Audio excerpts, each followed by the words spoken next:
ITHF starting next July. I'd like to, before we start, to introduce Siva, our administrator, Simi Aluwalia, who is the key member of our committee. She's in charge of all the programming and follows up and ensures that we have a wonderful session.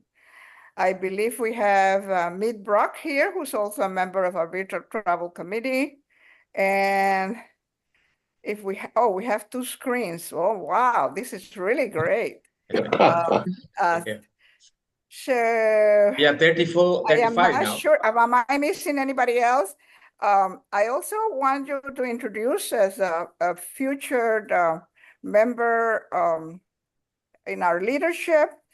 Andy Ullman from Chicago will be taking our membership chair. Will be starting next July 1st.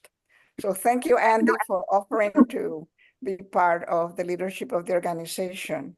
I'm looking forward to it. And remember, anytime that you want to volunteer yourself for a job, we're all here. Just contact any one of the committee members or Sheila Hart, and she will make sure you get engaged.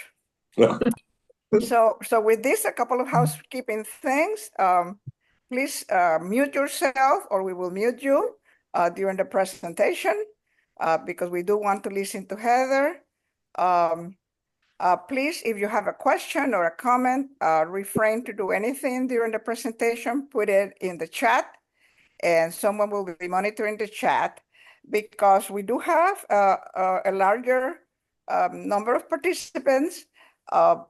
After Heather speaks and we go through some of the comments, we will break up for 5 minutes into small groups. The computer automatically will do the break room, and then we return to the main room to say goodbye to each other. But having the opportunity to do a break room during the meeting allows us to make a little connection with some of the other ITHF members.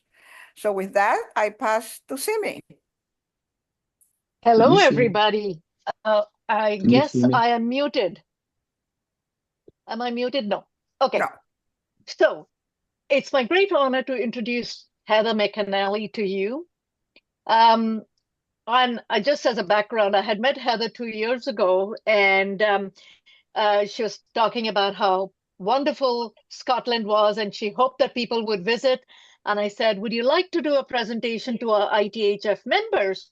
And right away, without any hesitation, she said, yes, of course. So here is Heather, and I would really like to introduce her to you. So for those who know Heather and her greatest ability, she is a talented singer, and she's a dedicated music teacher from Edinburgh with a rich career that spans various musical genres, especially the traditional music of Scotland, which is her real love. After studying at the Royal Scottish Academy of Music and Drama and the Guildhall School of Music, she has performed globally and has nurtured young musicians in diverse styles from classical to jazz and rock. Her journey with Rotary began in 1983 when immediate past President Gordon McInally joined the Rotary Club of South Queensferry. She became a Rotarian in 2002 when she joined the Rotary Club of Linlithgow Grange. Heather has been president of multiple Rotary clubs and is the founding member of the innovative Passport Club, Rotary Borderlands, aimed at engaging younger audience. A passionate advocate for charity, hope, and homes for children, she's a strong supporter of its mission since its inception during the war in Bosnia in 1994. She acts as a speaker, raising awareness of their work with a special interest in their involvement after the 1994 genocide in Rwanda. Heather's commitment to the cause is shared by her daughters, Sarah and Rebecca, who have also witnessed the charity's impact firsthand. Heather and Gordon have been married for well over 40 years, and in addition to their daughters, they have 2 granddaughters with whom they can enjoy all the wonderful things the Borderlands can offer, seeing the world through a child's eye with Ivy and Florence. So Heather, welcome again, and thank you very much for doing this presentation. It's all Thank you yours. for allowing me back, Simi. I should tell everybody that yesterday it was me that got the time wrong. I didn't come in at the end of the meeting. Simi sent me a message saying, "Are you coming?" So I made sure I was nice and early today. Anyway, Lydia, can I share my screen? Yes, you can. Okay, I got it. And let's get rid of this so that I can. I've got that bit in the way. Okay, we should have a full screen coming up now. There we are. Yeah. Well, hello everybody. I see faces that I know from various places from our travels around the world. Brian Murray, lovely to see you. I don't know why you thought you wanted to come and listen to me, but thank you for joining in. But it's great to see everybody. It's a real pleasure to be here. This signpost is perhaps 200 meters from our home. We live in the very border of Scotland and England. And this is the signpost that whenever we've been on our travels, as we drive home from the airport, we come past this sign and we feel our blood pressure dropping down to normal. This is our home. We've both always lived in Scotland. We just love our country. We love our countryside. I was brought up on books. I'm a great reader and I will read anything. But I used to love in particular as a child the myths and the stories and the legends of Scotland. I didn't restrict it to Scotland. I did have books about legends from other countries, but Scotland in particular. I'm a great believer that the stones around you tell you stories. But first of all, let me try and place Scotland for you on the map. We're in the Northern Hemisphere. We are the northern part of Great Britain, which is just off the main continent of Europe. We lie at a latitude of 56 degrees north. Now, for those of you that are not geographers like me, the important thing about that is it means we lie on the same line of latitude as Moscow, Quebec, and the Alaska Panhandle. So we're not a warm country. We're a very mild, temperate climate, and it can get pretty cold in the winter. Our name, Scotland, comes from the Latin name given to us by the Romans, which was the Scotti. And that has developed into Scotland as it is today. We're not a big country, 30,000 square miles, which is about the size of the state of South Carolina in the US. And we have 6,000 miles of coastline and a 96-mile border with England. We have many islands, nearly 800 of them, scattered all around, big ones, small ones, all with stories to tell. But you can see from our geography that we're never far from the sea. A population about the same as New Zealand, 5.4 million, and our main language is English. We do have a language that's called Scots, which is, I suppose, a bastardization of English. And we do have Gaelic, but Gaelic is spoken by less than 2% of the population, so isn't really our language. We're a land of mountains and water. Scotland grew out of the clash of tectonic plates in prehistory, and we have a huge fault line that runs right through Scotland. It goes from Ireland right across the north part of Scotland and eventually comes out somewhere in Norway. It gives us our highest point of Ben Nevis and our lowest point somewhere in the depths of Loch Ness. For those of you that may have been to the Giant's Causeway in the north of Ireland, you'll see the rock formations here. This is the island of Staffa, just off the west coast. This is the same kind of rock formations as you get in the Giant's Causeway. Some of you that are musically minded may know this place better as Fingal's Cave. It was the title of a very famous overture by Mendelssohn. Let's get some of the preconceived notions about Scotland out of the way. The perceptions that I've come across as we've been travelling. That way I don't have to talk about them again. There's tartan and the pipes, obviously. That can't be avoided. There's golf. There's kilts. There's football. Religion, perhaps. Nessie. For those of you that like it to be a bit darker, there's body snatchers. There's Outlander, which I'll not go into. And of course, there's whiskey. Never let it be said we don't have enough of that. But I'm going to go back a little bit into prehistory. The first things we know about are our late Neolithic standing stones. This is the Ring of Brodgar on the island of Lewis.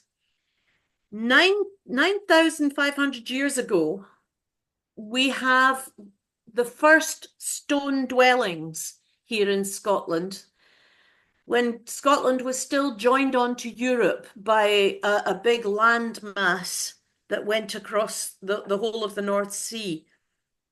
But 13,000 years ago, we have record of the first hunter-gatherers ever coming to Scotland.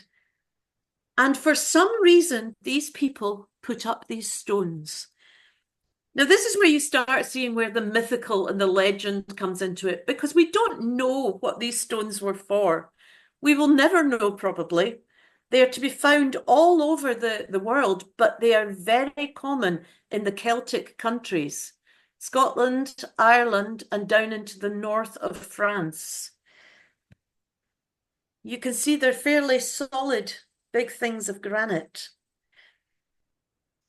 They built houses, also out of stone. This is Skara Brae on Orkney.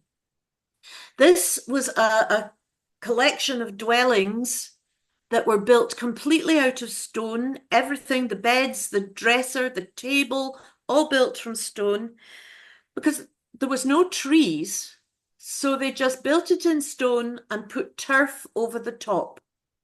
These got hidden. They got swept over by sand and became sand dunes, and then they got blown free again, and we finally refound all these wonderful dwellings. As we come further forward, the clans and the various disparate nations of Scotland started to come together. And by the time the next people came along, the Picts, they had become quite an organized group. These stones, this is a very typical Pictish stone. They carved all their stones. They put pictures on them, and they frequently would then paint the pictures in quite bright colors. This one, the men on horses at the bottom are aristocrats out riding. They may be out hunting. They may be going to war, but it's more likely they're hunting, because if you can see behind the top horse, there's actually a dog. So they may be hunting. And there's two men behind him with horns, perhaps to let everybody know that the Lord is coming. The Lord and Master is on his way. But more importantly for us, for those of you that know the scarf and the tie that we had last year throughout Rotary, the shape at the top that looks like an archway with a spear through it, that's the symbol that we put onto the scarf and the ties. If you imagine that the curved arch is the land that you're on with the sky above, and through that is either a spear or an arrow, but the arrow has been broken in two, so that's why it's at right angles. And of course, if the arrow or the spear is broken, you can't be fighting with it. So we believe it's the old symbol for peace, to show that there is peace in the land. These shapes would all be used to tell stories and to pass on information. If I move on a little further, while these people were there, the land was still growing and developing. And way back when the world was a lot younger, Scotland was volcanic.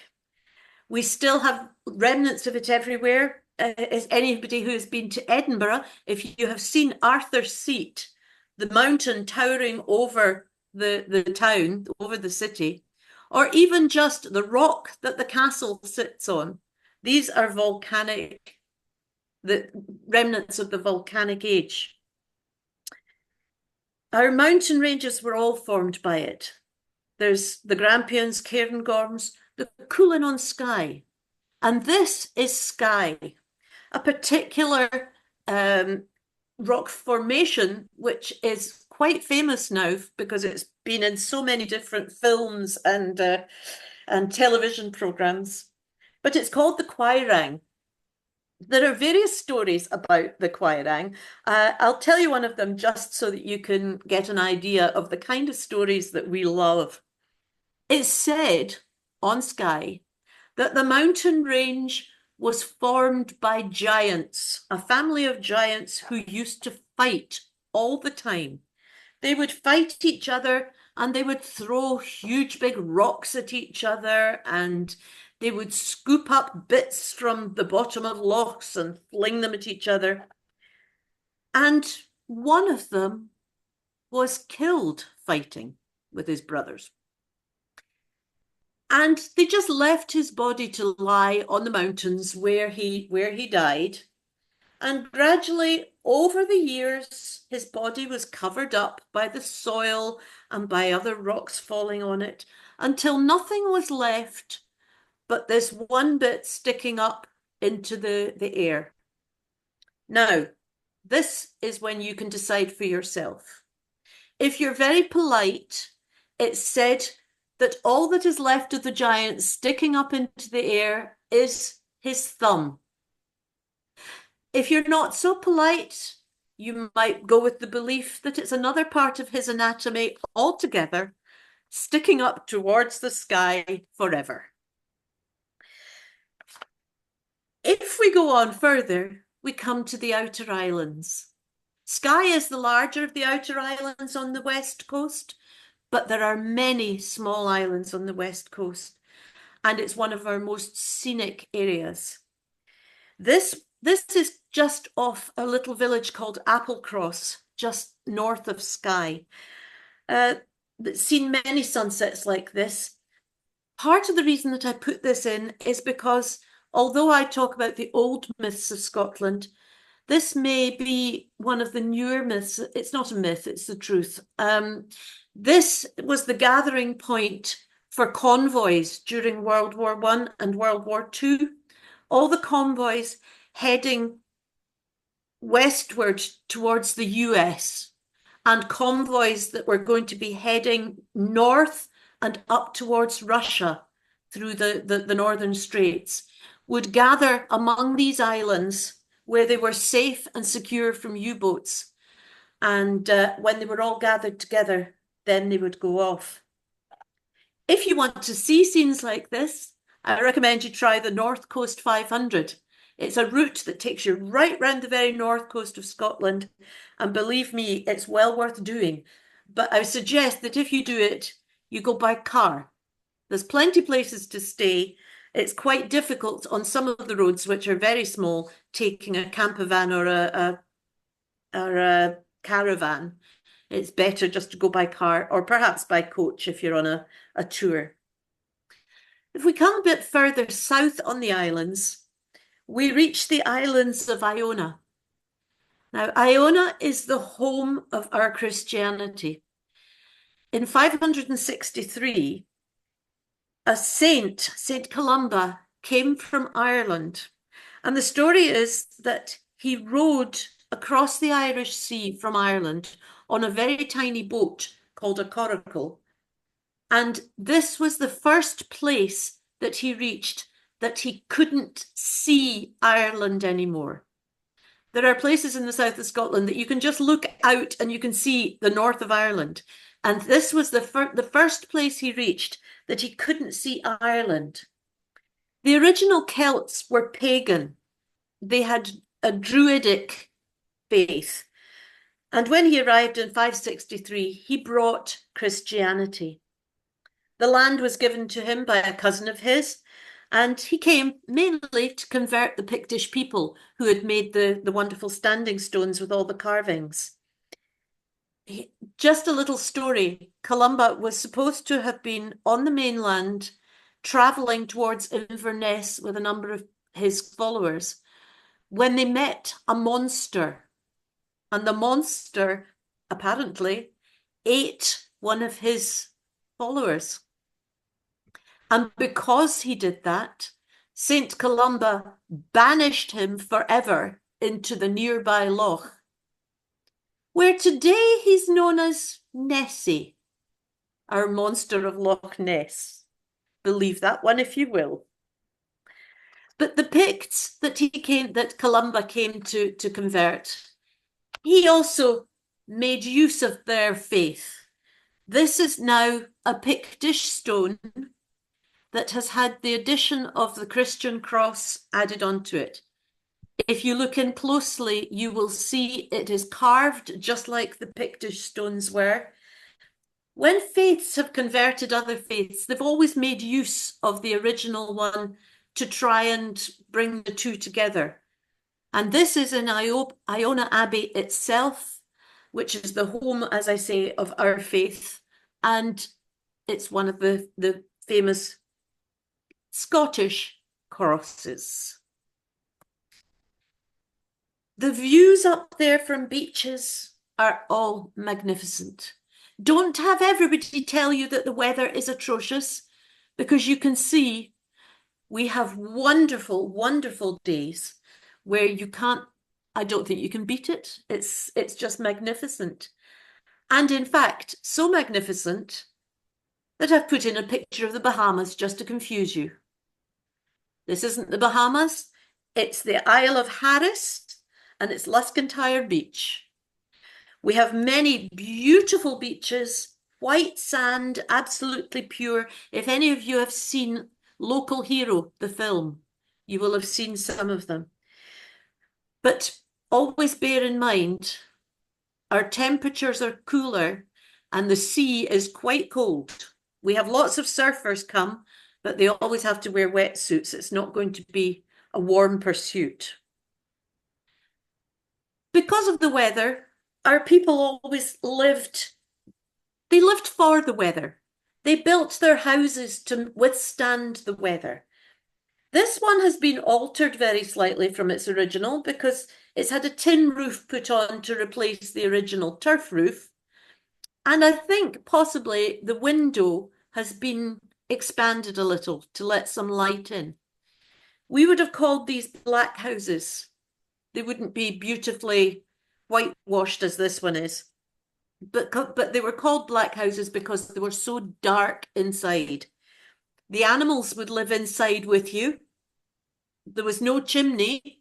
This has got a chimney on the end, but there would be no chimney. And you can imagine how smoky it would be when you had your fire lit. But they had thick, thick walls and they were solid. So they would keep all the weather out and they could stand in the face of any fierce weather coming in right across the Atlantic Ocean. But you do need it to protect your boat and your property.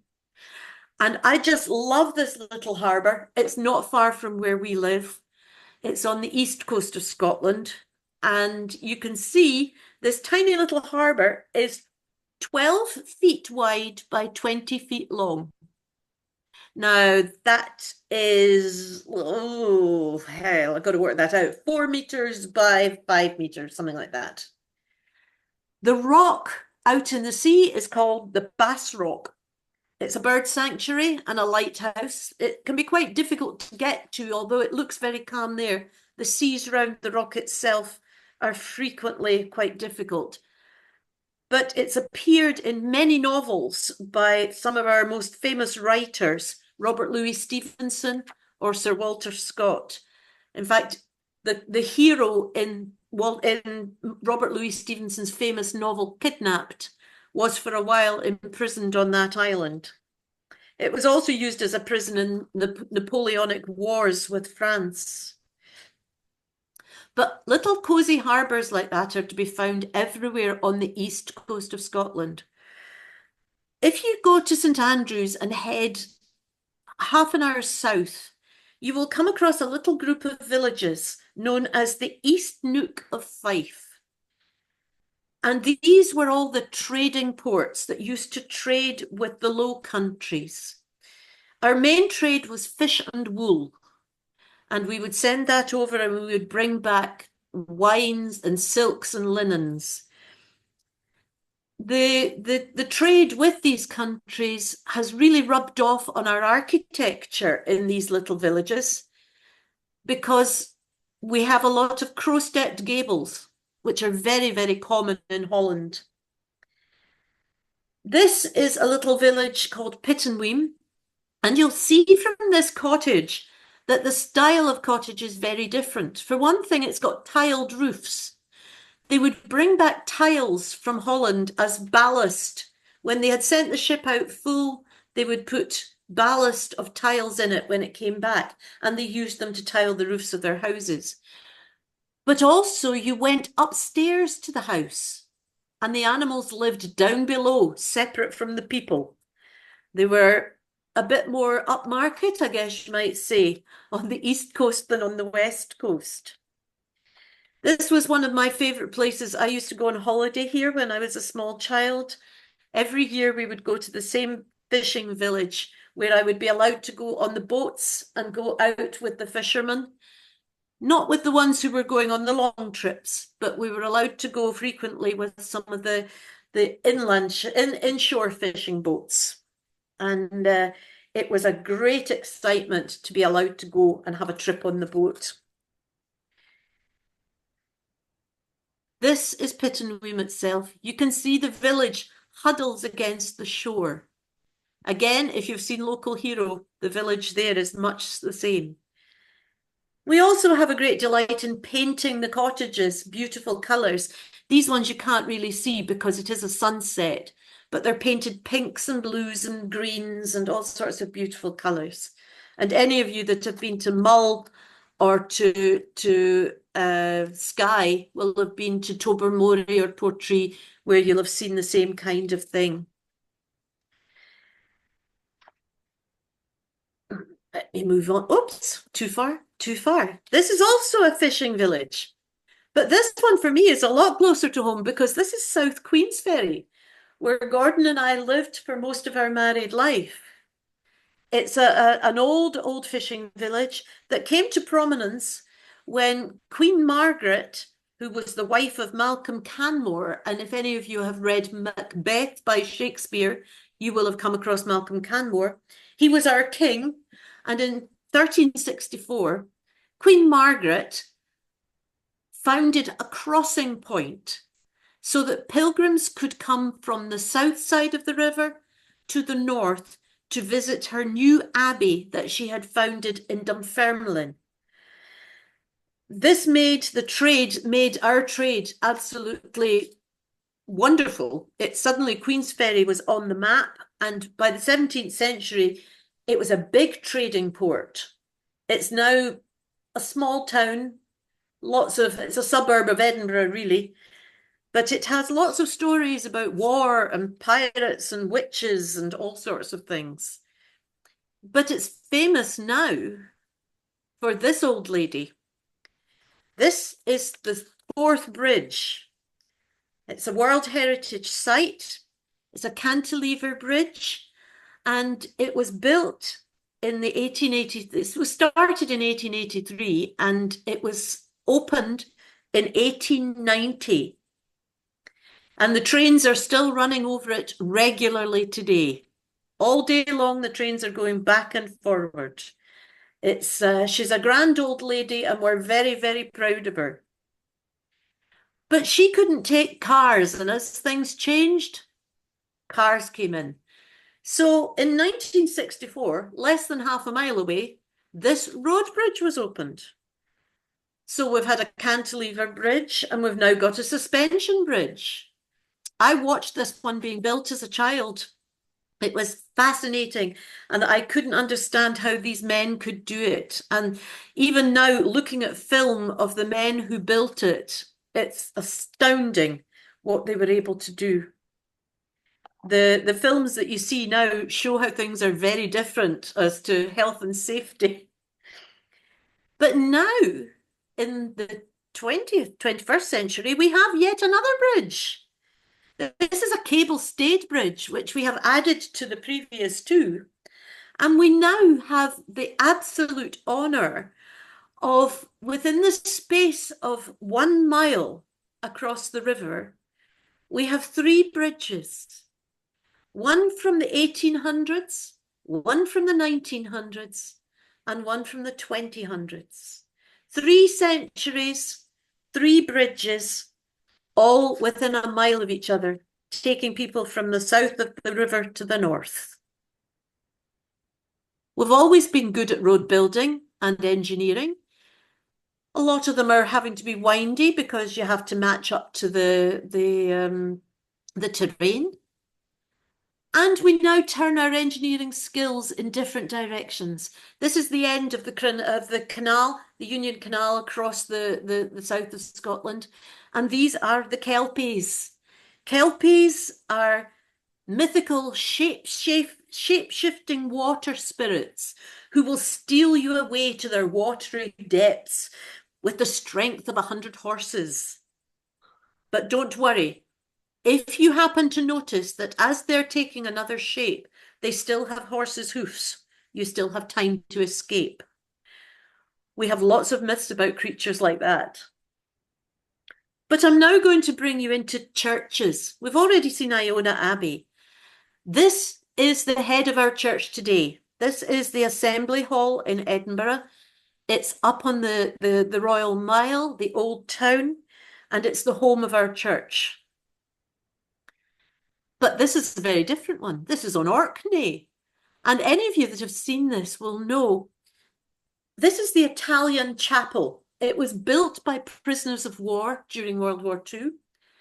And behind that wonderful facade that looks so Italian, it's only a brick wide, because behind that is a Nissen hut.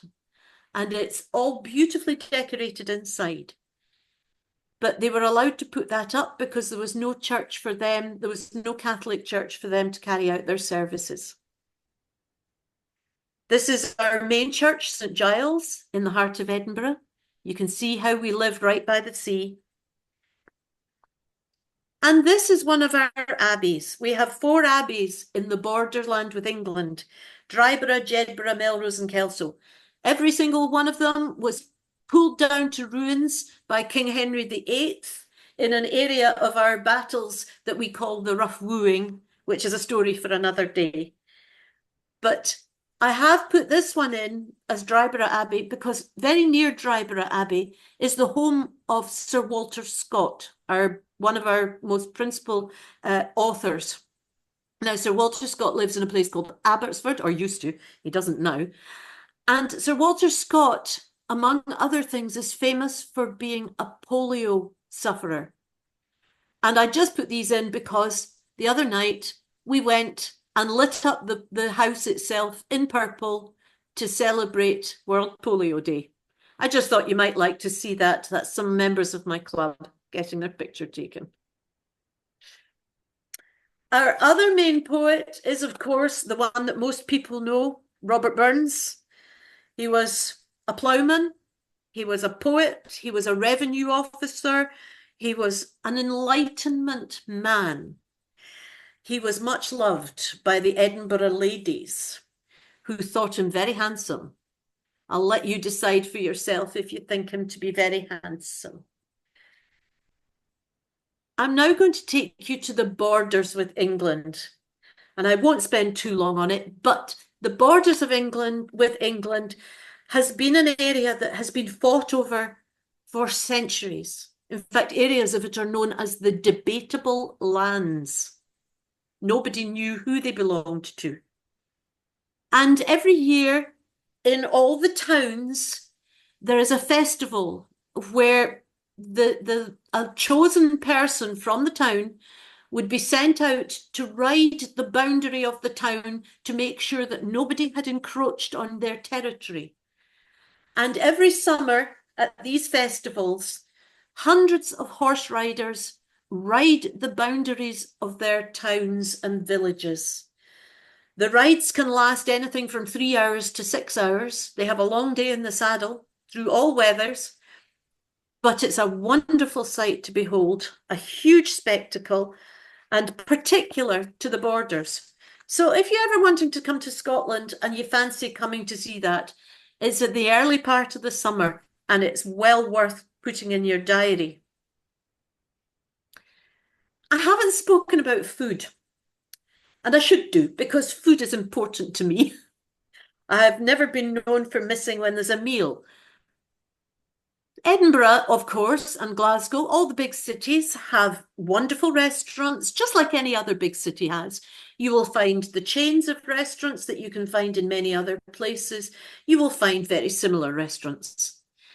But when you go out of the city, and this time we're back on Skye, this is the village of Steen, which is a tiny little place, as you can see.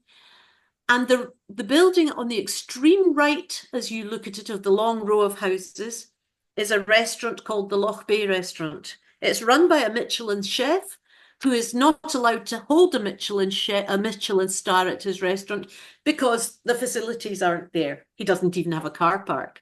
But who needs it? You have the seafood being brought in at the end of that little pier.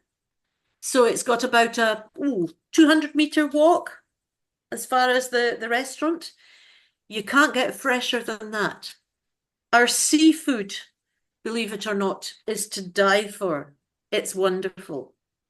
All through COVID, we were able to get it sent to us because all the suppliers usually send abroad to Europe, mainly to France and to Spain. And they weren't able to do that because there was no outlet for it there in the restaurants. So we were able to buy it very cheaply and get wonderful deliveries of oysters and langoustines and mussels.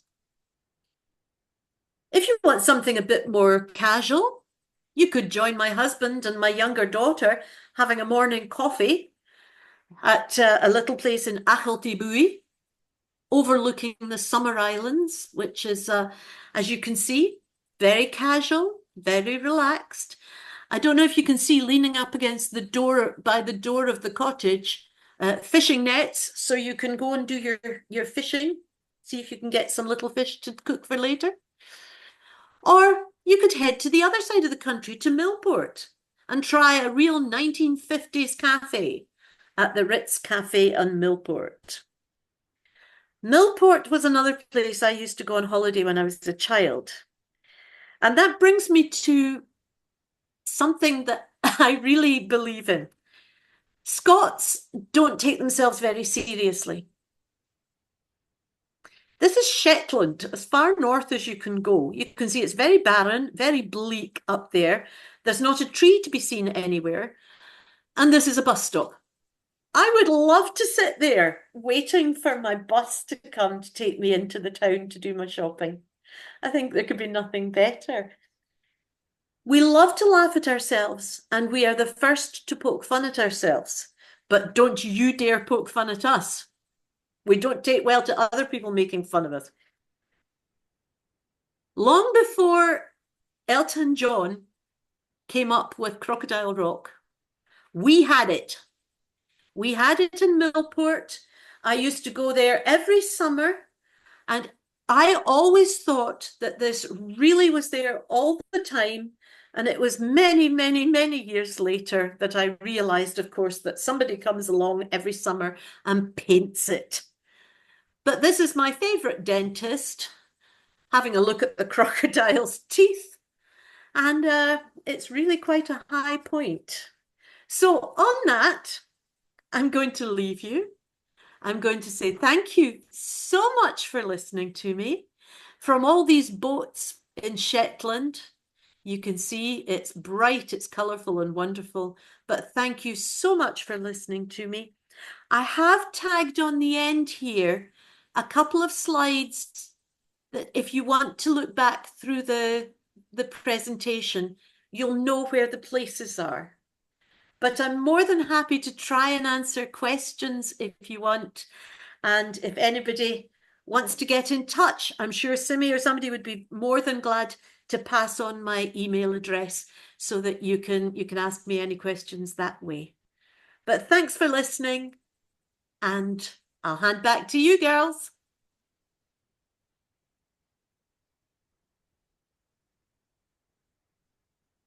Unmute myself. That was absolutely wonderful.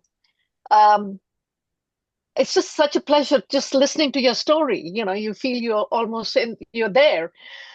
So if anybody has a question, you can put it in the chat, because it would probably be easier with so many people online.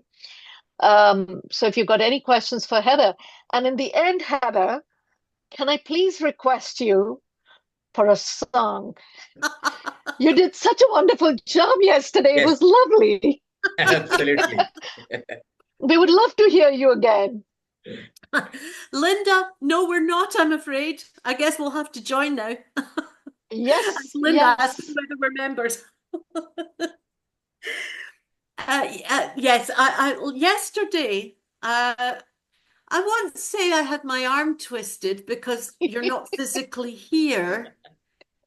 But I thought perhaps I did tell a little story. In our wars that we have had many of with the English, sorry, Brian, we have had many battles, and Bonnie Prince Charlie, after we had we had got rid of the monarchy, we had a civil war, we then restored the monarchy, there was all sorts of things going on, but the Scots mainly put together an army with the aim of trying to restore the Catholic monarchy. And this wasn't altogether a popular move. There had been a German king, we called him the wee German Lairdy, had come in, and the restoration of the Catholic monarchy was not wanted by most people. But here in Scotland, we were still a Catholic nation, and we really wanted to try and do this. So Charles Edward Stuart, the son of the would-be James II of England and James VII of Scotland, came over to fight, to gather an army and to fight. And he drew all the clans to him, and they marched, fighting various battles with the English along the way. I should say it wasn't entirely the English. There were some Scots in that army as well. So it was really civil war that was going on. So they took the army, they fought their way till they got quite far south. They got to Derby and fought a big battle at Derby. But then they decided they would like to maybe go home. The soldiers were getting tired of being so far away from home. It was coming towards harvest time. They had nobody at home to do the harvest. So they said, we're going home. Well, they did. They deserted in droves, and those that were left had to retreat. And the retreat they did right back up to the north of Scotland until they reached the battle site of Culloden, just outside Inverness. And in 1746, they turned and they faced the Hanoverian army, and they were wiped out. The Jacobites, the Scots, were tired, they were cold, they were ill-fed, they wanted to get home, and they no longer had it in them really to fight an organised army. King Charlie, Bonnie Prince Charlie, the prince himself, was exiled and he had to go on the run. And he had to virtually hide his way across Scotland. There was a boat coming into the west to pick him up. A French boat was going to come to meet him and take him away, but he had to get to Skye for the boat to pick him up. So he went on the run and eventually he made it to the coast of Skye, but he had to get to Skye. And at this point, fate came in the form of a lady named Flora MacDonald. And Flora MacDonald disguised the prince as her maid. She was given the name Bessie Burke, and she was dressed in ladies' clothes. And as disguised as the maid, she was taken in a boat over to Skye, where the prince was finally able to escape and get on the French boat, which took him back to France. Sad to say, he never again sets foot on Scottish soil. The monarchy, the Catholic monarchy, was not restored. There's still people today talk about it willfully and think they might be able to do it, but it's never going to happen. But it's been the cause of many stories and songs. I gave you one yesterday. I'm going to give you a different one tonight. Thank you. Very good. But on the same subject. Bonnie Charlie's new war, safely are the friendly men.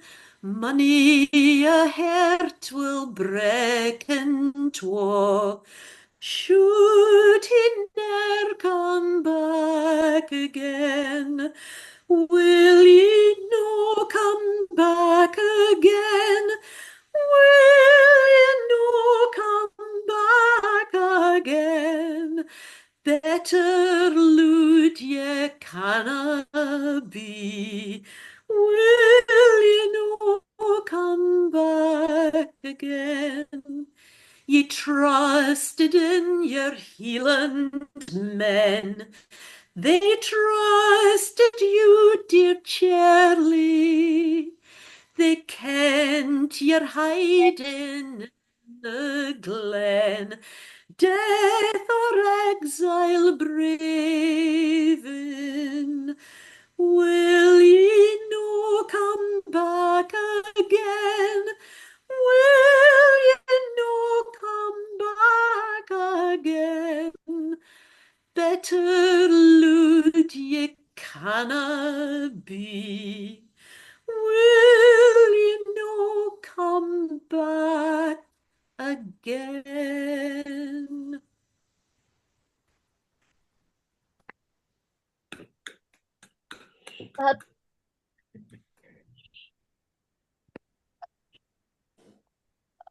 Let me see. Never did. Okay. It was beautiful, Heather. Thank Yeah. you. It Thank you. appears that we do have a little time to do our break rooms. So our next step will be to go to the Simi, you have something somebody else to had say, their, probably sorry, before? Lihia, Pardon me? Lihia, somebody had their hand raised up. Oh, I'm sorry. I think it was Salim from Pakistan who had his hand raised. Yes, it was me. Yes, I just wanted to congratulate the presenter. It was really wonderful to go through all the pictures which she has shown. I had the privilege of visiting Edinburgh a long time ago. In fact, when I was studying in Leeds, so I went there in Edinburgh. So it was around 20, 30 years ago. I would love to visit again and see the places which she has shown. And they look wonderful. And she has really summarized everything which she has presented, and really exciting and sort of it is an invitation to visit Scotland. I don't know which time of the year should we visit, or what kind of money would be required to stay there for a week or so. And if she's kind enough to provide me this information, I'll be grateful. Thank you. Well, yes, and in fact, Loxley has just asked exactly the same question. What is the best time to come to Scotland? I would say either fall, autumn, September, October, that kind of time, or earlier, early, very late spring, May, the beginning of June. After that, if you're going up north, it gets very busy because our places are all very small and our roads are quite narrow. Especially the further north you get, you need to have time, and you don't want to be spending all your time looking at the rear of the car or the van in front of you. You want to be able to have a bit of space to see the views. So I would suggest spring or fall is probably best.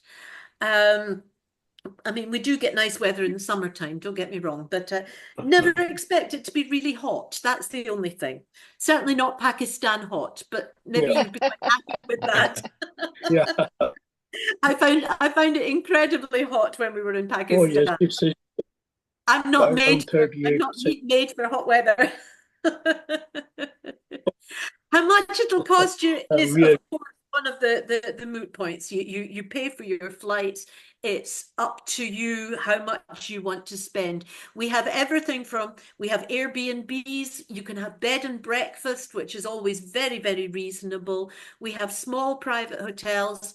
If you're in the cities, of course, you will have all the usual, the Hiltons, the Marriotts, the Sheratons, all the usual kind of hotels. But further north, you'll find you're onto much smaller, privately owned hotels. Usually very good value and usually, I would say, very nice. We haven't found it really not worth going to. Thanks for the information which you have provided.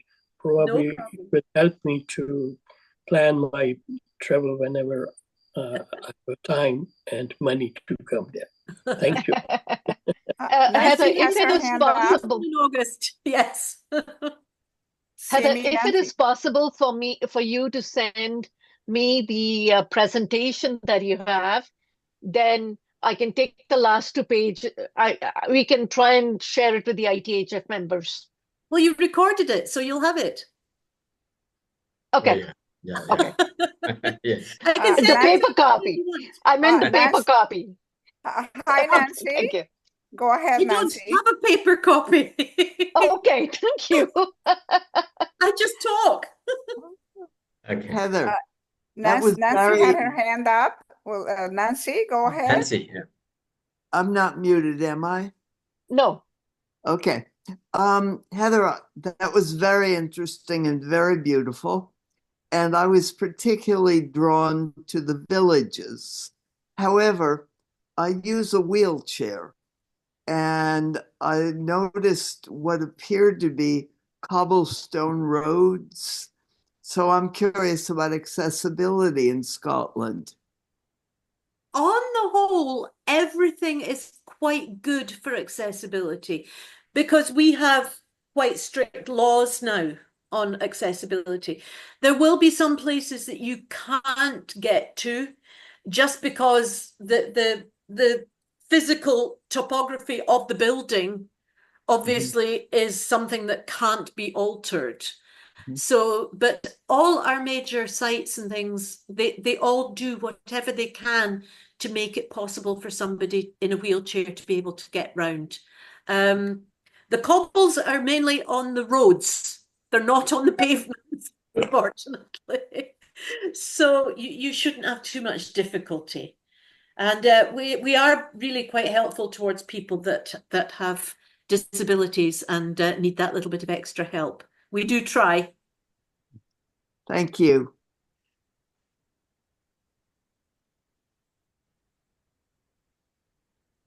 Are there any more questions? Obviously, I talk too much, Simi. Thank you. Thank you so much. We do have 5 minutes, so let's get a break room, please.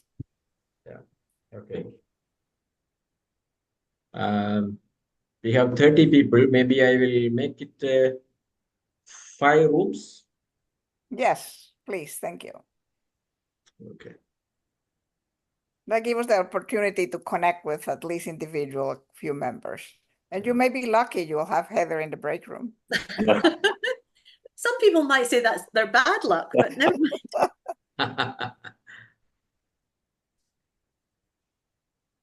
Okay. So this will be for 5 minutes. After 5 minutes, I will close the rooms. There are 5 Yeah, rooms, you'll be and short, 5 to 6. Yeah, just a yeah, few extra minutes will be fine. yeah. Okay. Open all rooms. Yes, here we go. You should be able to join. Yeah.